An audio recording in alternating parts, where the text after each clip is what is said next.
Well, I studied in the Dominican school, so the dogs are Dominican. Yes, Dominican. It's, well, perfect. I guess that we can. So I guess that there is everyone from the organization is all right. Okay, so already begins to. So I know if Francisco, because we are free, Francisco. So I don't know if you, Francisco, want to. You mean me? I will ask Francisco to speak after Father Robert. Okay, perfect. So if you can start, Francisco O'Reilly. Okay, perfect. Sorry, there's too much Franciscos in this meeting. Yeah, that's fine. So, well, nothing. This is our last meeting of the Acton chair. So this is a pleasure for us to have Father Sirico here. For us was a good experience this year, and finish with this lecture with you as our guest is a real pleasure. So I hope that this will be the first experience for a further interactions and dialogues in this area. So please, I was expecting to hear you because we have several friends in common. Mario Silar is a very good friend of me from my high. He was attending the same school I mean in philosophy. So well, for me it's a pleasure to have you here. And well, nothing. Sorry, I was a little bit distracted. So thank you very much for being with us, and we are. I guess that you have your time to tell us more about your opinion, your ideas about this Christianity and economy, and I hope that everyone will enjoy it. Thank you, Francisco, and let me. For the audience that does not know Acton Institute, we are going to hear from the founder of the Acton Institute. And I think the first meeting I ever heard him speak was at the Montpellier and Society meeting in Antigua, Guatemala, where he was inspired by the Holy Spirit to start this immense undertaking that is the Acton Institute. We work for a free and virtuous society. We are guided by liberty and responsibility, but also by Judeo-Christian principles and the best social science. And it's a privilege for us to work with the best universities in different parts of the world. And I want to congratulate Francisco and everyone at the University of Montevideo for your role in helping bring that university to the top ranks of your country. Also want to thank FREE, the Foundation in the River Plate, and Francisco Iseta, who's here with us, and one of the co-founders, Pablo Viana, and also CESCOS with Pedro Isern, a former fellow at Atlas, and who directs this other think tank, that are all collaborating with the family of think tanks and universities who try to make a big effort to understand the free society. And Father Robert is a great intellectual, an outstanding priest. Theoretically, he retired as president running the Acton Institute, but again, he founded a school, a church. He's one of the best speakers in the world, and each time that I hear him, I learned a tremendous amount. So he wrote a book in defense of the free economy, which has been translated into Spanish and published by Instituto Acton, and I think Cecilia Vázquez-Ger is here present with us. But it has appeared in several languages. He writes for the best, for the Wall Street Journal, appears in Fox and other TV channels. But again, I regard him as like one of my providential friends. I mean, all that God allowed me to collaborate with Father Robert, and really thank him that in this busy day of Acton Institute Christmas party, he is saving some time for us. So, Father Robert, what a privilege to have you with us. Now the time to speak is now, and thank you for your insights. And also, I know that you collaborated with other bishops in Uruguay, and you try to spread the good seed all over the world. So thank you for being with us, Father Robert. Well, thank you very much. It's really an honor to be with you. It's an amazing thing, the technology allows me to go to a Christmas party in Grand Rapids just after I give a lecture in Uruguay. Someone came to my door thinking today was the day I was having an open house for the neighborhood. It's actually Saturday. But I said, no, I have to give a lecture in Uruguay in 15 minutes. And she just looked at me with a blank face. But that's what technology can do for us. I hope that in the not too distant future, I'll be able to be with you in person, because if our understanding of economics means anything, it means something about personal interactions. And that's what I want to talk about in terms of the economy and the Christian faith. I do that without any presumption that all of our audience today is a believer. I don't know the makeup of the audience, the personal makeup, but I hope that I will speak respectfully and in a truly Catholic way, in the sense of a universal language, a common grammar that everyone who believes in reason can understand, about at least why I see the Christian faith having made a very significant contribution to an understanding of the economy as a whole. It's not just my opinion. I know that Joseph Schumpeter makes this point in his book on the history of economics, where he talks about the schoolmen, the disciples of St. Thomas, being in effect, the inventors or the first systematizers of an understanding of a free economy. And I'd like to elaborate on why that is the case, especially in the context of the holiday that we celebrate. The fact that we celebrate a holiday that is so pervasive throughout virtually the whole world, maybe the Middle East not so much, but even there's an awareness of Christmas, speaks to the universal claim and insight of what Christianity brings to the world of ideas. And that's what I'd like to emphasize here, is the feast that we're about to embark upon, in many ways, is seen of as a child's holiday. Many of the accents, at least in the American context, much of the emphasis is placed on children and candy and good sweets to eat. Of course, we adults like them as well, but much of the emphasis is geared toward children. And I think there's a real way in which that's appropriate, because after all, it is a feast day about a child. But it's more than that. It's a feast day about humanity. Or more specifically, it is a feast day in the Christian understanding where the divine inhabits the human. This we call in theology, we also call this the Nativity, or the Incarnation, the feast of the Incarnation. And I'd like to think with you for a few moments about the consequences of that way of thinking. Why Christianity brings an understanding to the world that also has this economic dimension. In the Christian revelation, we believe that redemption occurs not from outside of the world, but from within the world. And by that I mean that redemption comes to us through the midst of the world.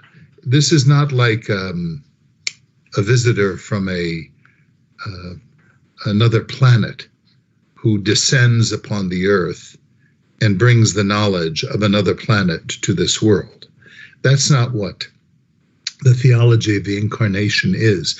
And this may escape the understanding of many people who don't grasp the profundity of Christian theology. What the incarnation says is that at a particular point in human history, God elects to become one with us in every way that man is man, other than sin.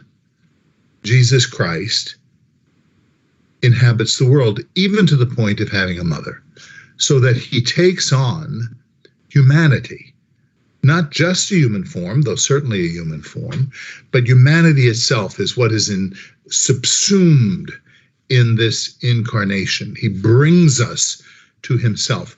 What this means is that everything about humanity, our culture, our art, our intellect, science, mathematics, architecture, literature, music, everything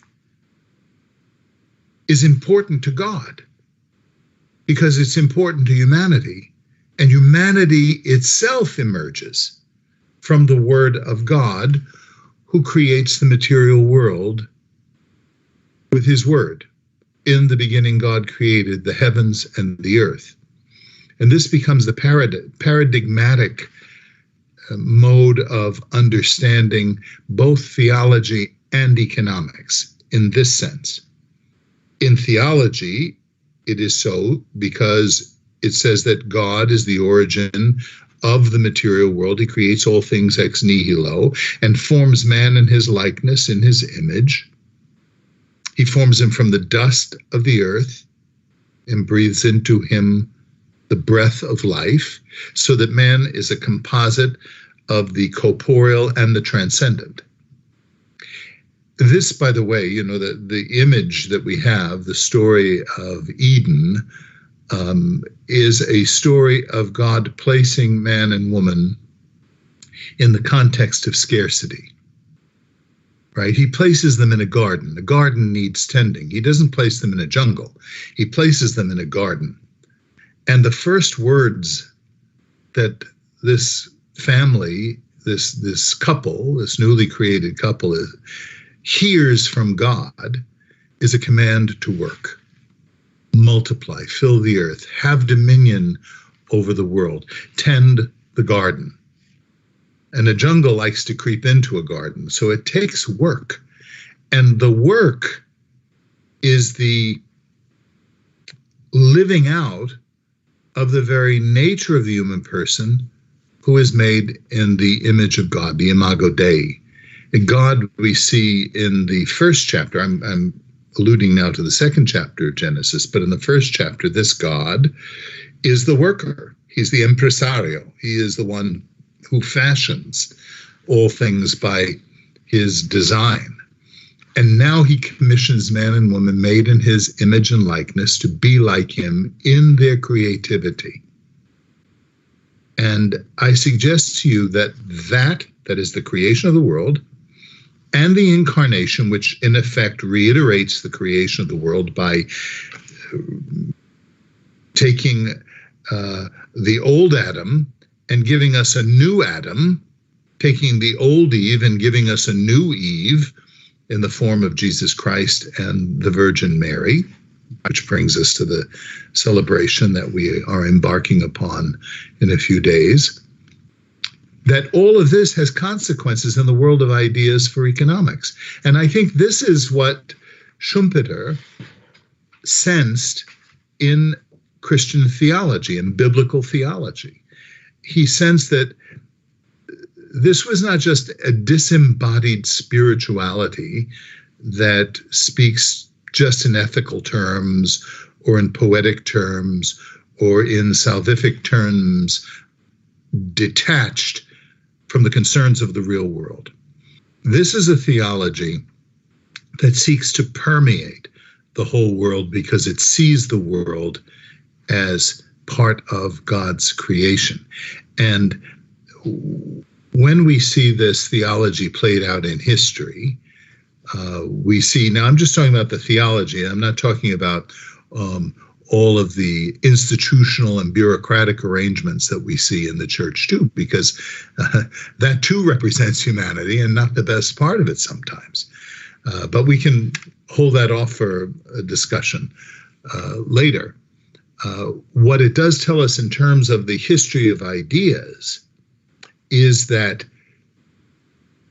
anyone approaching a serious understanding of theology must also approach a serious understanding of humanity. And part of that understanding is taking account of the fact that God places man and woman in a world that is material, therefore limited, therefore scarce, therefore giving rise to economics. Economics is the sorting out of the use of scarce resources. Prices are ways of allocating those resources to their best use. I don't think I have to elaborate why that is the case in this group. But if you think about the fact that the Judeo-Christian religion, the Jewish Christian faith, the biblical faith, comes up with this approach to the world, it should be no surprise then that as an intellectual discipline, as a systematic discipline, economics comes from its bosom, comes from its heart. And that's why I think that the incarnation speaks to economists in a particular way. You know, it is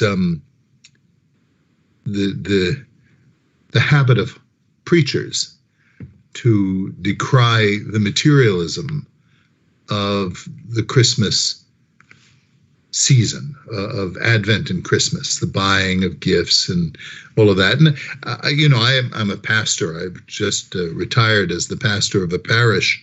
And I also warn people about the idolatry of material things, because if you worship material things, the great sin of that is that you're worshiping something beneath you. You are more than that. You are material, but you are more than material. And so it's appropriate to caution people about the use of material things. But it is not the material world that should be condemned. If a preacher preaches against the goodness of the material world, that preacher is a heretic, at least in the Christian understanding of what heresy is, because Jesus Christ becomes material. He enters the physical world through the agency of a woman, material. His humanity is a real humanity. It's not an appearance of humanity. It's the real thing.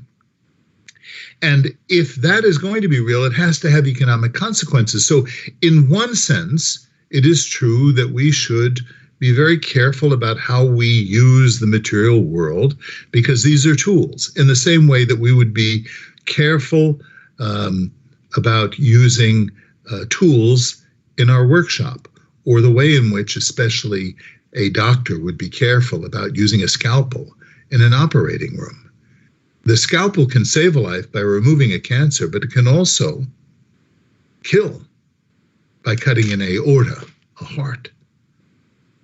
And so we too, in our embrace of the material world and our encounter with the material world, need to be careful with regard to its use. But the use of it is not only not sinful, and the productivity of it is not only not sinful, it's evidence of responding to a vocation that God gives the human family, as I said at the outset, in the Garden of Eden. And so this feast day has a lot to say about economics. And I think it informs us, and I think it can also inspire us. Because I suppose that we all know, anyone who has lived and reflected on their lives knows. Although, that's not true. I take that back, because there are a lot of people who live and don't deeply reflect on their lives, who settle for the material, or who make the acquisition of things the sole purpose of their lives. And at the end of the day, they find themselves quite sad. They find themselves alone and empty. And this is a very sad reality in our world, precisely to the extent that our cultures diminish the importance of the transcendence, that in my understanding of the world, our lives in this world have meaning because they are oriented to something beyond this world, to something that contains this world, but to something that gives this world its very raison d'etre, its telos, its purpose, its proper end for existence. And if we can approach life, and particularly with regard to people who are business people, if we can approach businesses in that way, I think not only would we have more ethical businesses, not only would we have workplaces that would be more humane, I think we'd also have businesses that would actually be more profitable and that would be more meaningful to people. That is, after all, what we search for in life. We search for our meaning. That's the fundamental question that accompanies every human heart. Why am I here? Where did I come from? What does it mean? Where am I going? And I think that in the way the biblical worldview gives us a way of thinking about economy in the creation story, in the story of the incarnation of the Son of God, in its sacramental theology down through the ages, where the material is infused with the divine so that the water of baptism becomes the remission of sin, or where the conjugal union in matrimony, that is the sexual union of man and woman in matrimony open to new life, becomes the matter of a sacrament, that the physical dimension of that, and in the Eucharist, preeminently in the Eucharist, which is made from the work of our hands. You know, we borrow in the prayer of the Mass, it's called the offertory, we borrow a Jewish prayer, Baruch atah Adonai Eloheinu melech haolam. It is, blessed are you, Lord God of all creation, through your goodness we have this bread to offer you, the work of human hands. Think of that. It is the fruit of the vine and work of human hands, that the bread and wine is the result of human labor, something that we create, that we then offer to God in this scambio, this exchange, sacramental exchange, whereby God gives us back something that we could never create. I think all of this gives us the backdrop of how to understand economics. It gives us the backdrop of how to understand meaningful work, meaningful business. And this is the dignity of work. In the Second Vatican Council, there's a phrase that occurs several times. It talks about Christology, the study of Christology. But in effect, what it says is that Jesus Christ reveals man to himself. That Christology is anthropology, and that anthropology is Christology. And while I think that economics is only one dimension of the human reality, it is nonetheless a very, very important dimension of the human reality. Because virtually everything we talk about in our day-to-day lives has some dimension of economy, if for no other reason than that we are embodied beings. We deal with physicality. We live in the context of scarcity. So this is why I said, when I was asked to speak what I would like to speak about, I wanted to speak about the hope that Christianity offers to the world of enterprise, to the world of economy. It says so much to us about the meaning of our lives and the means by which we can discover that meaning. So for those of you who are engaged in the study and the teaching of economics, I commend you for your enterprise. I hope that you do it with a greater sense of the dignity and the nobility of your discipline, that what you're doing is very important, and all the more important in the world in which we live, that has become so isolated as a result of the pandemic, and more isolated as a result of the control of governments in this crisis. You know, governments, states, people with great power and the ability to command resources coercively, look for moments of crisis to increase their sphere of power. This is why your enterprise, your endeavor becomes so critically important and timely at this moment. I commend you for that, and I want you to know that I will pray that each of you in your own homes, in your own particular ways, in your own families, will reflect deeply upon the meaning of this holy season and be able to celebrate it with a greater sense of hope and a greater sense of joy. I wish you all a very, very merry and a very blessed Christmas. Thank you very much. Thank you so much, Father Robert. And I would like Francisco Zeta, who is from the think tank Free, which is a think tank who works in Argentina, Uruguay, and Venezuela, countries that you have worked and visited often. So, Francisco, are you unmuted? And can you make the first comment? And if you want to weave in a question, I have several other questions as well. Francisco Zeta from Free. Thank you, Alex. I had to turn off my camera because it said my connection was unstable. But yeah, very shortly, I wanted to thank you very much, Robert, for your presentation and for your great work all these years in Acton. I wanted to thank you on behalf of the whole Free Foundation. So it's not a coincidence that we started this set of sessions talking about religious freedom some weeks ago, a building block for a society that wants to live in a context of freedom. Then we talked about economic freedom, freedom of education with the charter schools, and now the free economy and hope of the Christian message. So freedom has always been the foundation of our work, because we know these ideas are the ones to bring prosperity to our countries, as Alex mentions, Uruguay, Argentina, Venezuela. And it's definitely a message of hope that we want to give, and what we try to show with this Cátedra, Acton, Montevideo, because evidence is on our side, and reality shows that the closest the countries get to freedom, the better their development. So thank you very much again, Father Robert, for your words, for your work, and for joining us today in our last session. Thank you.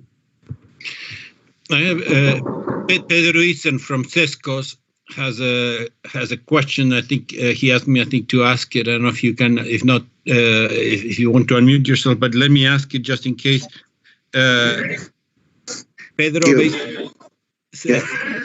you always make wonderful connections about faith and scarcity, but we have heard you speak about the problem of in the world of capitalism, the prosperous capitalist world, of creating such an immense amount of wealth. You know, what special challenges or dilemmas do you see, you know, in how to live this Christian life and vocation as an entrepreneur, as a consumer, in the prosperous part of the world?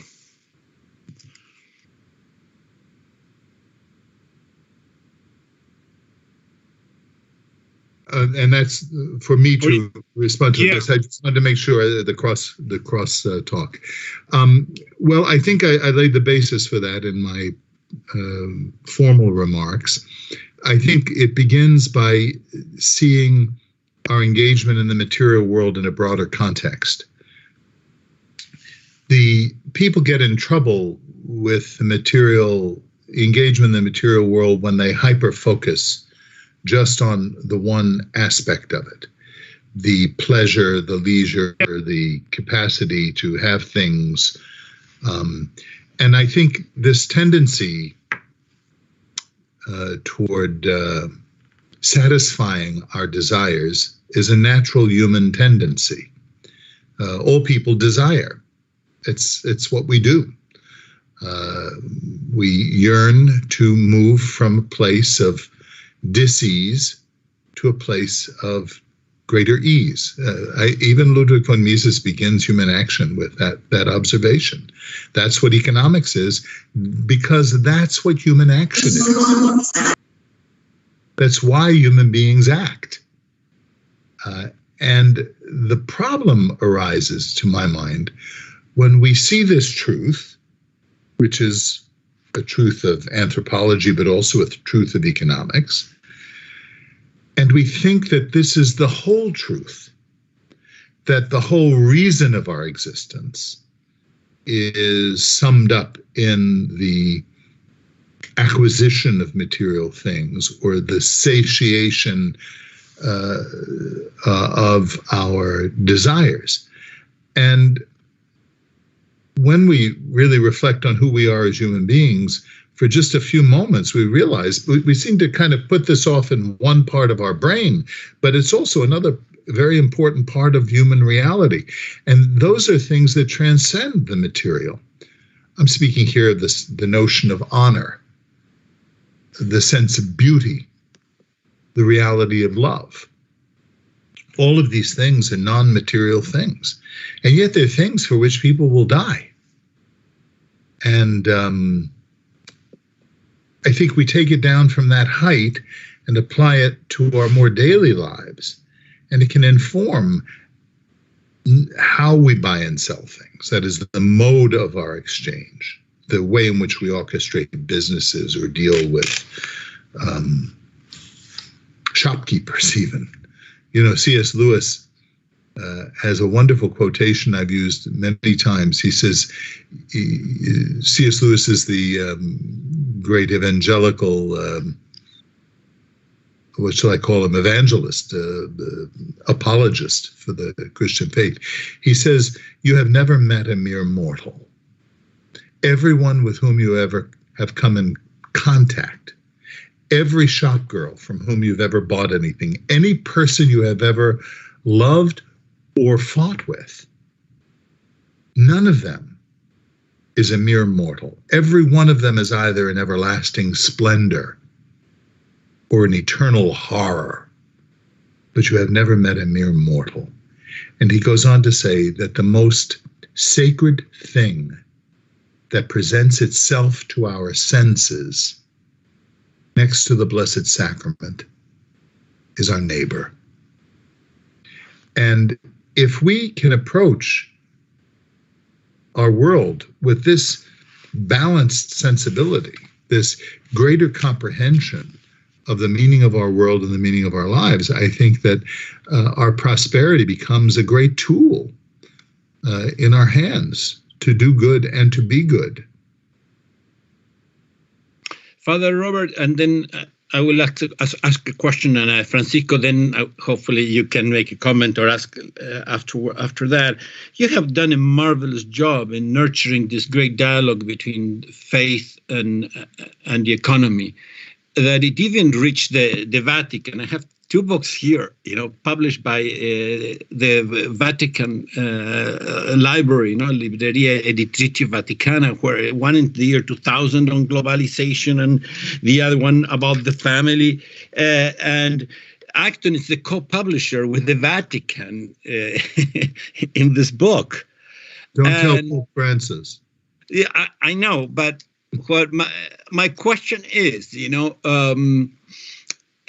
what recommendations, why you think, we had that opening and we started this dialogue, we built a lot, and now we seem to encounter new barriers in the hierarchy in the Vatican, So how are you confronting this, and what recommendations you have for those of us who happen to be, Roman Catholic, but also we love the true science of economics? How you see this moment in the church, and what recommendation you have for us?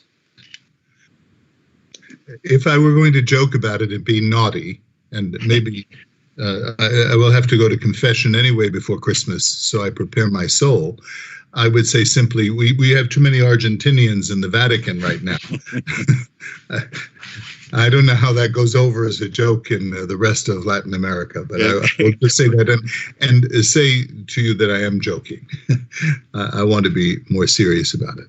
I think it, the church shifts from time to time. She's an old organization, 2,000 years. And I know many people in our camp are, quite concerned about the Vatican. And the one thing I would like to say is just remember history. History is a great consolation to me. It always is. Anytime I see the sin of priests and bishops, anytime I see a failure to understand important ideas or a failure to act in love or with understanding or with prudence, I take refuge in history to understand that it's never been that there have been times where it's been much worse than this, and that these are moments in which there are a different set of opportunities in front of us. So things come and go because the Vatican is made up of human beings who have greater and lesser insights. And the thing that concerns me more than anything else isn't the clash of ideas. That's to be expected, in fact, to be enjoyed. I think honest intellectual engagement expects clash of ideas. That's how you learn. You don't, if you come to a conversation with somebody and you don't have any differences, that person can't inform you of something you didn't know and you can't inform them of something you didn't know, that's not a very interesting conversation. So it's not the clash of ideas that concerns me. It's the lack of ideas, or the disinterest in ideas, or the attempt to shut down the ideas rather than to talk them through. And I'm afraid in some dicasteries of the Vatican right now, that seems to be the case. And I don't think this happens just on one side of the theological spectrum rather than another. I think this is a human tendency, again, that we want to lower the voices that disagree with us. And that's really unfortunate. So I think what we have to do is do what we're doing, do it faithfully, do it professionally, do it with excellence. And if we do that, maybe we won't see the results of it, but the next generation will. Let's remember this, it's always a staggering thought. If we sit back and look at St. Peter's Basilica, Bramante, and Michelangelo, and others who worked on the design of that great basilica, it's a staggering thought to remember that Michelangelo never saw St. Peter's Basilica. He saw a model of it. He saw the designs of it, but he never experienced the building in Rome. He never walked into St. Peter's Basilica. And so I think we must be the architects and the craftsmen of the next generation or the generation after that.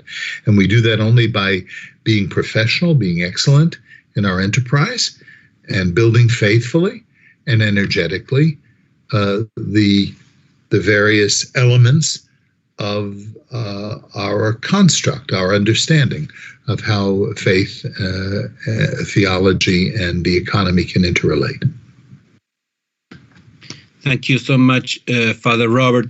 Francisco O'Reilly, yes. Can you comment? Yes, I just thank you very much, Father Sirico, because I really enjoy. I came from philosophy and from medieval philosophers, and I work on metaphysics and philosophy of religion. So sometimes the interaction with the economy is hard sometimes, and sometimes for me is more easygoing. And your highlights during your lecture was very, very good for think about it. But I was thinking about another.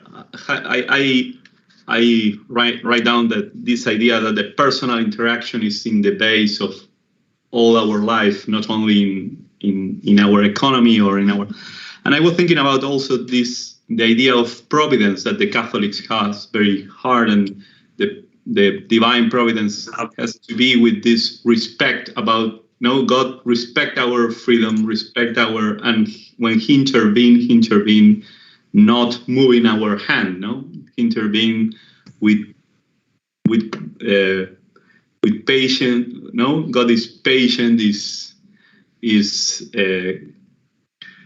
a lover, is a father. So I was thinking about that. This idea, sometimes the Christians, when they lost the hope, this idea of hope that you also highlight at the end of your lectures, became impatient and tried to force the people to do things, or to don't respect.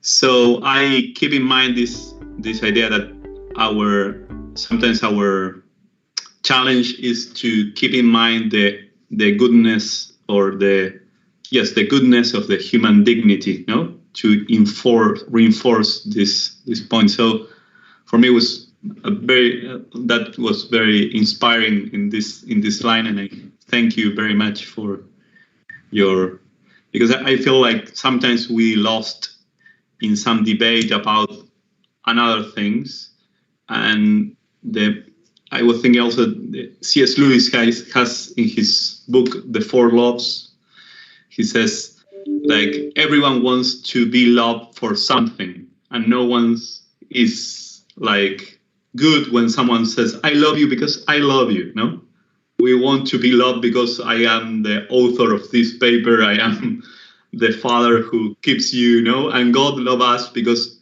he loves us, and it's very hard to admit that, and that's our challenge, to renew that. Yes. Every human being is loved because he is a human being, and that's it. Yeah. So thank you very much for your inspiring words. So. Thank you. Father Robert, you have written on several occasions, about the limits of the market. I will quote, the market, even while possessing practical virtues, remains essentially morally neutral, and is thus in need of a broader moral framework in which to operate in a manner that could be considered ethical. It is important to remember that the term the market is really a metaphor, and you say, and it will be a great mistake to think that the market has an ethic in itself. And in the debates in the United States, that I know the people in this who are listening to this follow it very closely.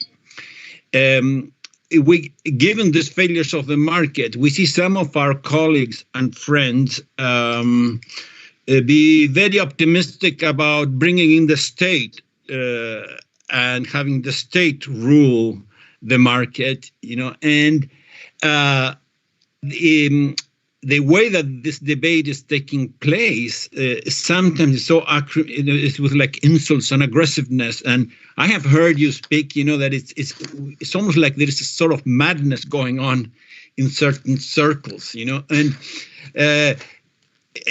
how can we bring clarity? You already explained the importance, of long-term thinking, of sticking to our guns, of serious research. But can you reflect on today's debate, about, given the weaknesses of the market, the optimism that many people have on state activity, on national planning, and so on?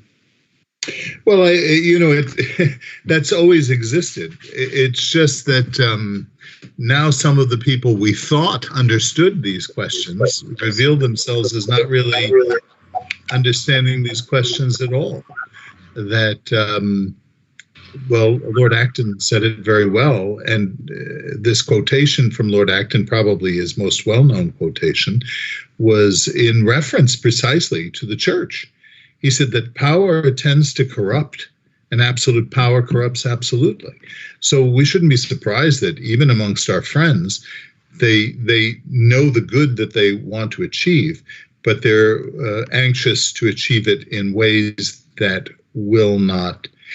They think that the problem with governance in society today is that good people aren't governing and aren't governing extensively enough, and that the solution is to get good people to govern.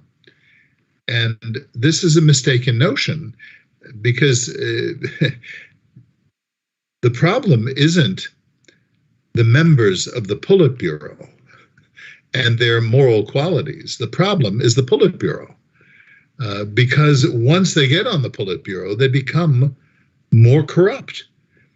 And especially for those who understand the importance of virtue in society, because the people we're talking about right now, Alejandro, are people who are good people who want to see the good done in society. What they forget is that the good is never done by coercing people to do it. The good is good because people choose to do it. Virtue must be chosen. You don't become virtuous by accident. You don't become virtuous by somebody forcing you to be good. They may force your action, but they can't force your soul. They can't create in you virtue by coercion.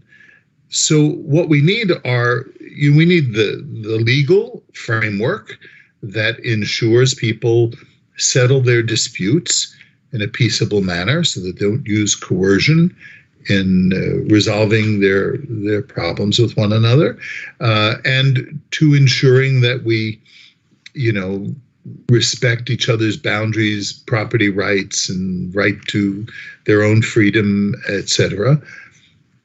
But once we've established the rule of law, then we need to have as free and robust an economy as possible, precisely because that's the way we learn what the needs are in people's lives. If people don't have the freedom to express their needs, whether that's verbally or in writing in terms of freedom of press or freedom of speech, or in their faith lives, or in their selection in a marketplace,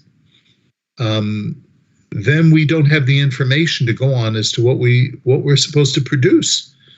And you see this happening in Venezuela right now. I mean, they're sitting on more oil than the Saudis, and they can't buy gasoline for their cars. It's because socialism makes the world dumber.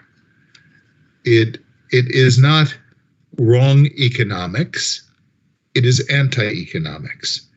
And our friends who want to accumulate power don't understand that in accumulating this power, they circumscribe the amount of intelligence that is available in society as a whole. And that's a very dangerous thing on a practical and on a moral level. Thank you, Father Robert. And again, we note that in few minutes, in 10 minutes or less, you have another program with Acton. But Cecilia Vasquez, the leader of Instituto Acton in Argentina, who does a wonderful work, but she's asking, and perhaps you can reflect, about, you spoke about how government, after each crisis, they seize the opportunity to get more involved and increase their power. And the issue of this pandemic, I think brought surprises. Some of us expected government to grow, but perhaps you in Michigan saw the debate, firsthand. It was in the United States. Each state has more freedom, and to decide its rules. But what are the dangers that you see that of this, reaction that governments had in different parts of the world, and any new thing that disappointed you, that you thought, human beings, were a little more, afraid of government intervention? Or what reflection can you make, about the human person in confronting a crisis, and government confronting this crisis, and the dangers ahead, after this experience of this 2 years already? Well, in many ways, my reflections on the pandemic are similar to my reflections the fall of communism. And this is really the first time I'm articulating in this way, because it took a while for it to settle. By that, I mean when I think most of us were around at the time of the fall of communism, we remember it, worked for it, and the joy of seeing people at that Christmas season. That was right around the time of Christmas, too, when people were on top of the Berlin Wall, drinking champagne and dancing, and many of us went over immediately following all of that and began to engage in places of the world that we never thought we would see, and never thought I would step foot in Prague, much less have the freedom to give lectures in Prague and in Slovakia and in Poland and in Hungary and in other countries that I traveled to very soon after the collapse of communism. So it's very exuberant, very hopeful. But not long after that, the cockroaches came up from the hovel and began taking over again. And we see that now. Jonathan Sachs took almost no time to go to Eastern Europe and begin advising them. This is the Jeffrey. I'm sorry, Jeffrey Sachs. Jonathan Sachs was a great rabbi. I'm sorry, wrong Sachs. In many ways, the opposite of each other too, went and began advising these governments, and now we have a replay of the whole thing all over again. I apply this to the COVID situation because I would have thought people, having seen what centralized planning does to a society, even having Venezuela before our eyes, even having North Korea before our eyes, could think that the solution to this problem is going to be given to us from the center, from the central government, is amazing. And I think what we need to think about, by we I mean those of us concerned with the ideas of liberty, is in this next period of time, we need to reflect on how we communicate this in the face of how we apply the lessons of a totalitarian regime to building freedom, building the idea down to the foundation, to the root of the thing. Because obviously we haven't done that. We've kind of stayed at a higher level. And I think that's why the moral dimension of this question becomes so important. If we understand it at a metaphysical level, then I think we can be more, you should pardon the expression, more inoculated against the disease that represents itself more than COVID ever will, the disease of socialism. Well, thank you so much, Father Robert. I think before Francisco gives the closing remarks, I want to help Valentina and other people, everyone who worked during this semester in organizing these lectures. But it would be great, Father Robert, if you can just say a prayer during this period of Advent, special season in many religions, just to give us hope and energy to continue the good fight for faith and freedom. Well, if it's acceptable, as I say, I don't know the makeup of the audience, but if it's acceptable to you, I'm very happy to offer a blessing for Advent to all of you. Dominus vobiscum. Benedicat vos omnipotens Deus Pater et Filius et Spiritus Sanctus. Amen. In my family's tongue, Buon Natale a tutti voi e buon anno. Thank you. Francisco, your closing remarks. Do you say me or Francisco O'Reilly? Both. Still an issue. Okay. Well, I can only say that it was a great way of ending our Cátedra Acton Montevideo. Great session. And thank you very much, Robert, for joining us. Thank you. My pleasure. My honor. Yes, thank you very much for me and for the Cátedra Montevideo, Acton Montevideo. It was a pleasure to finish this cluster of conference with this dialogue between theology, economy, and philosophy in the way of this to integrate all the visions of life in one lecture. So thank you very much for your lecture.